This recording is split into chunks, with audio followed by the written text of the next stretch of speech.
Dis Thomas, pourquoi tu nous ennuies avec ton livre? Moi? Vous embêtez avec un livre? D'abord peut-être le présenter, hein. C'est l'alcool sans tabou. Alors déjà, il n'y a pas de tabou, donc je vais quand même pas t'embêter et je vais certainement pas vous embêter les jeunes. Pourquoi on l'a fait? Parce qu'on a sorti un autre livre qui s'appelle L'alcool, ce qu'on ne vous a jamais dit. Et il y a plein de gens, beaucoup de parents, mais aussi des jeunes qui se sont dit « Vous feriez pas un truc un peu plus facile à lire, plus agréable ?»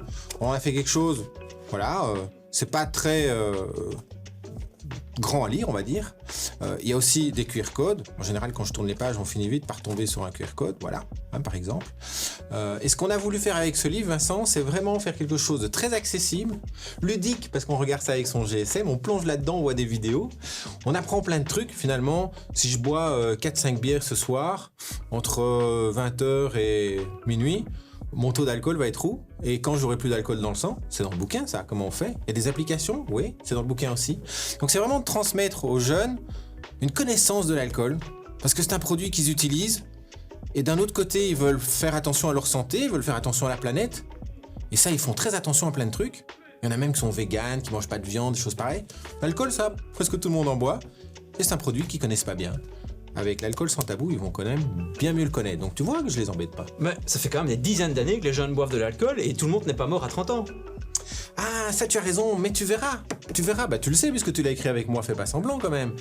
Les jeunes qui boivent de l'alcool et qui font du binge drinking à 15, 20 ans, hein, eh bien ils ont beaucoup plus de probabilité d'avoir un problème d'alcool sérieux plus tard. Or moi, je suis alcoologue et je les vois plus tard. Tu les vois de plus en plus jeunes? Eh oui, je les vois de plus en plus jeunes. Moi, j'ai des patients alcoolodépendants à 25 ans, à 30 ans, à 35 ans, à 40 ans. Ils n'ont pas tous 55 ans, comme les parents des jeunes qui vont lire notre bouquin. Heureusement, ils ne sont pas tous alcoolodépendants quand même. Hein. Mais bon, Thomas, la bière, c'est quand même pas de l'alcool. Est-ce que la bière, c'est de l'alcool? C'est une bonne question, parce que la bière, finalement, on la trouve dans les mouvements de jeunesse. Ils font tenir leur tente avec des bacs de bière, je ne sais pas si tu sais, dans certains cas. Non, je rigole. Mais dans les clubs de sport aussi, ok. Il y a de la bière, on met des mètres de bière là, quand on a bien joué. L'alcool, c'est de la bière. Alors ça, c'est bien de connaître, par exemple, et c'est dans le livre, l'unité, le verre standard, c'est-à-dire, c'est quoi 10... Tous les verres se ressemblent, Thomas. Ah, un verre égale un verre, ça tu as raison. Donc un verre de vin, c'est 10 grammes d'éthanol. Un verre de bière, c'est 10 grammes d'éthanol. C2H5OH, petit rappel du cours de chimie. Hein, ça, c'est l'éthanol. Un verre de champagne, c'est 10 grammes d'alcool. Mais alors, est-ce qu'une Chimay bleue, la Chimay bleue, c'est une trappiste belge quand même, hein. Délicieuse bière. Eh bien, elle fait 9 degrés. Combien est-ce qu'elle fait de grammes d'alcool? C'est pas difficile, un petit calcul rapide, 33 centilitres, vous prenez le degré de la bière, 9 degrés, vous faites x 0,3, elle fait à peu près 2,7 unités au verre standard, c'est-à-dire 27 grammes d'éthanol. Ça, c'est quand même plus qu'une bière. C'est l'équivalent de un bon 2 verres et demi de vin, tu vois. Mais plus personne ne boit une vodka dans un verre à vodka. Mais justement, c'est là qu'il faut faire attention. Quand on commence à boire à la bouteille, on ne sait plus très bien le nombre de grammes d'éthanol. Et on se dit, j'ai pris qu'une bière. Un bon exemple, c'est les bières en 50 centilitres. Tu vois, tu as des bières 50 centilitres, 5 degrés, quoi, une Pils. Ça fait 2 unités, 2 verres standards.